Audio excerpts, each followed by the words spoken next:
It took the Red Hot Chili Peppers a number of lineup shifts and a tragedy in the band before they broke into the mainstream, and even more years of struggle before they carved a legacy that earned them a spot in the Rock and Roll Hall of Fame. With a career that spans 40 years, the Chili Peppers' unique fusion of funk, hip-hop, punk, and hard rock influenced countless alternative bands such as Incubus, Primus, Rage Against the Machine, 311, and Korn. Their journey to the top is a tale of personal, interpersonal, and professional struggles set along a musical backdrop that only the Chili Peppers can come up with. Over the decades, the band has remained relevant despite their age. So how did the Red Hot Chili Peppers become so legendary? Keep watching as we dive into the story of one of rock's most heralded acts and look at the factors that have kept the band alive and well after all these years. The Red Hot Chili Peppers' years before achieving superstardom was fraught with struggles, but it was also the time when they laid the groundwork for what will eventually be an influential style that several bands would later copy. The group was founded in 1983 in Los Angeles, California, by vocalist Anthony Kiedis, guitarist Hillel Slovak, bassist Flea, and drummer Jack Irons, all of whom attended Fairfax High School. From the get-go, the band implemented an aggressive funk sound with a punk attitude and rapped lyrics from Kiedis. Innovative at the time, the style caught the attention of other notable acts such as the hardcore punk band The Circle Jerks. While the band was making a name for themselves by playing shows around LA, Slovak and Irons were also part of a band called What Is This? Both bands scored record deals around nearly the same time. What Is This signed with MCA in late 1983, while the Chili Peppers got signed to EMI America and Enigma Records 2 weeks later. Since What Is This got a record deal earlier, Slovak and Irons were contractually obligated to prioritize that band. Meanwhile, Kiedis and Flea hired Cliff Martinez and Jack Sherman as their drummer and guitarist respectively. The lineup recorded the band's self-titled debut album in 1984, which received modest radio airplay and exposure on MTV, but commercially performed far below the standard the band would set later. They then embarked on a grueling tour to support the album, during which tensions arose between Kiedis and Sherman. The latter was fired in February of 1985, after which Slovak, who had just exited What Is This, stepped in and resumed guitar duties for the Chili Peppers. That year, the band released their second album, Freaky Styley, which was produced by funk legend George Clinton. During this period, the band's substance abuse problems, especially that of Kiedis and Slovak, became more apparent. Their issues marred the album's recording process while also influencing its musical and lyrical content. Between Freaky Styley and the band's next album, The Uptown Mofo Party Plan, tensions were beginning to boil within the band, largely due to Kiedis and Slovak's substance issues. Drummer Cliff Martinez was fired, and founding drummer Jack Irons replaced him behind the kit. Meanwhile, Kiedis' addictions were seriously affecting his productivity in the band and hampering his ability to come up with lyrical ideas. It got so bad that the group briefly fired him.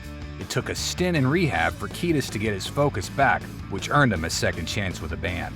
Legendary producer Rick Rubin declined to work with the Chili Peppers for their third album because of the band's substance abuse issues. So the group went with new producer Michael Beinhorn. The Uptown Mofo Party Plan was released in 1987 and is noted as an album where the band started to show signs of musical expansion.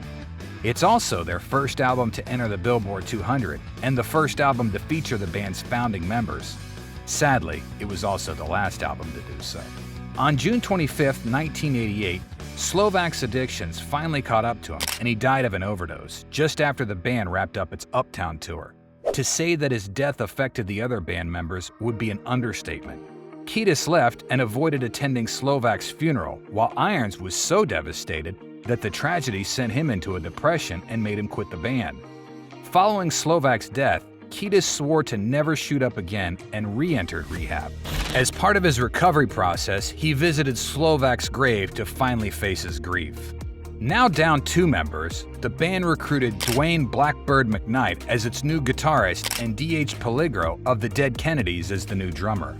McKnight was quickly fired due to a lack of chemistry with the band, and Peligro suggested replacing him with guitarist John Frusciante, who introduced a more melodic sound. Later, Peligro was also booted due to his own substance abuse problems and was replaced by Chad Smith. This roster would be known as the Chili Peppers' definitive lineup. The band's fourth album, Mother's Milk, was released in August of 1989 and was a critical and commercial success, featuring the singles Knock Me Down and Higher Ground, a cover of Stevie Wonder's song of the same name. The album peaked at number 52 on the Billboard 200 and was certified gold within a year, becoming the first Chili Peppers album to sell over 500,000 units. For the first time in their career, the band was getting a taste of what it's like to be known in the mainstream rock arena. It catapulted them to a level where labels were fighting over them, as they had left EMI after the album's release. Eventually, the band signed with Warner Brothers Records. The Chili Peppers tried to approach Rick Rubin again for their next album. Now feeling that the band was in a healthier frame of mind, Rubin agreed this time. The resulting album, Blood Sugar Sex Magik, was released on September 24, 1991, the same day that Nirvana's legendary record Nevermind was released.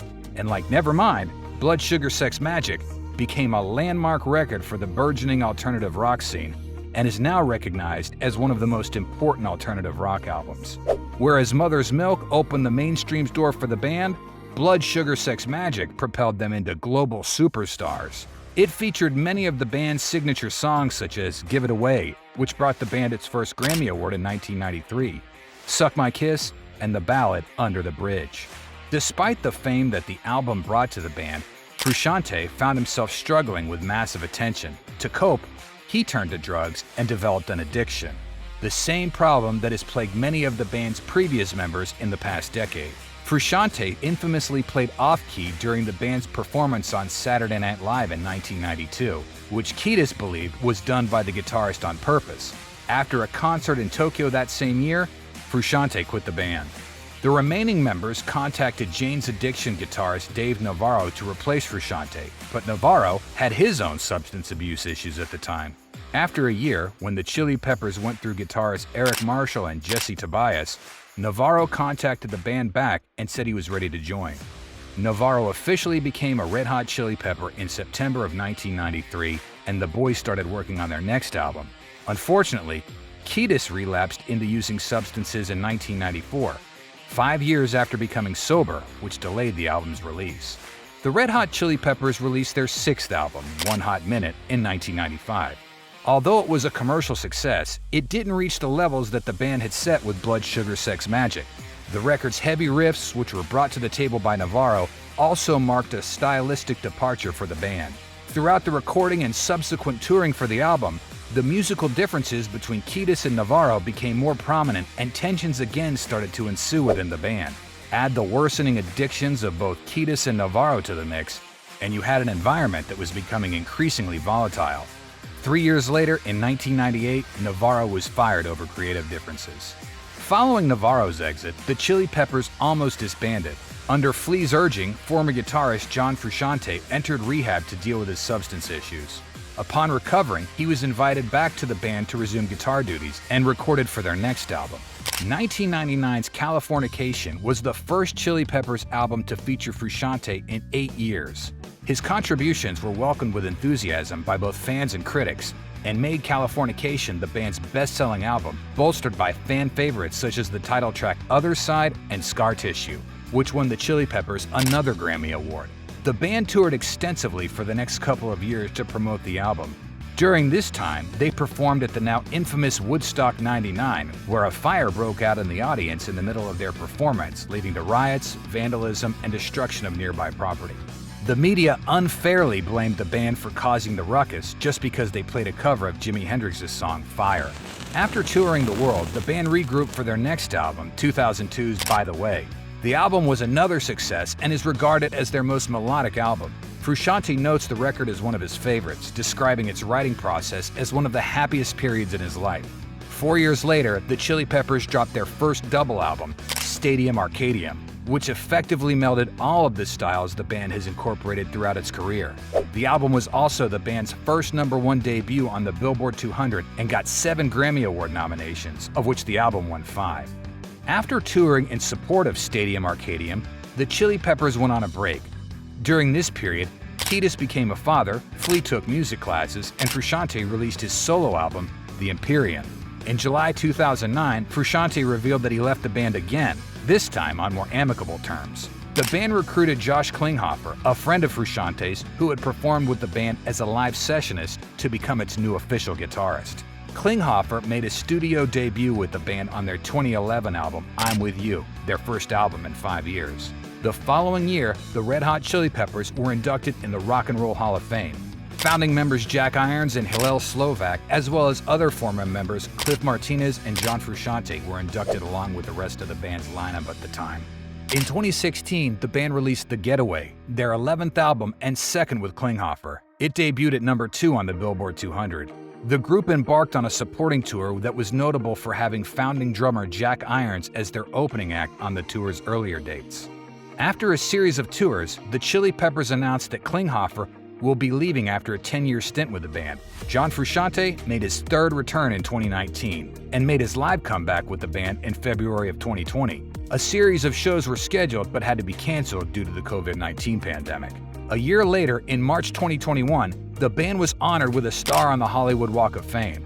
That same year, they regrouped with Rick Rubin to write and record new material. The sessions proved very productive, with the band having recorded close to 50 new songs. They released their 12th album, Unlimited Love, on April 1, 2022. It was their first album with Frusciante since 2006's Stadium Arcadium and their second to peak at number 1 on the Billboard 200. 6 months later, the band released another album, Return of the Dream Canteen, featuring tracks that were recorded in the same sessions that produced the songs from Unlimited Love. Just months after releasing 2 albums in the same year, there's no sign of stopping for the Red Hot Chili Peppers anytime soon.